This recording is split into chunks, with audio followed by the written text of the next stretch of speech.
Hello, welcome to Wanderer Financial. Today I just want to show you real quickly a nice little feature on TradingView, how to add an alert. You can have alerts sent as pop-ups on your screen. You can have them emailed to you. They're kind of nice. Let's look at Facebook here.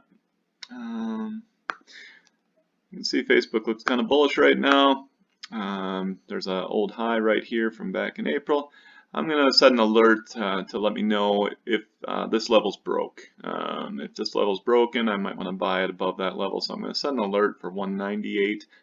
That's just 2 cents above that level.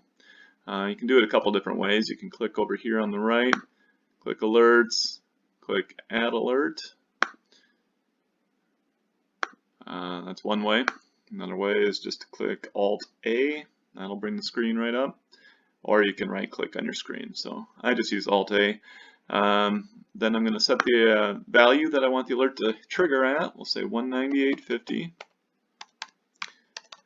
And then you can see it changes the message. You can write whatever you'd like in there. I'll usually put a little note, say possible buy breakout. This is set automatically to expire in 1 month. You can change that if you want, but usually 1 month is fine by me. Alert actions, show pop-ups, send email. If you're using the app, you can do that. Whatever you like. You can set the settings on there and create.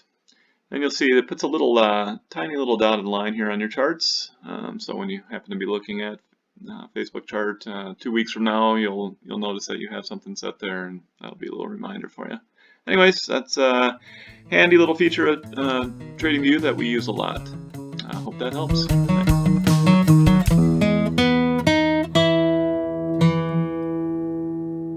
Thanks for watching, and don't forget to subscribe.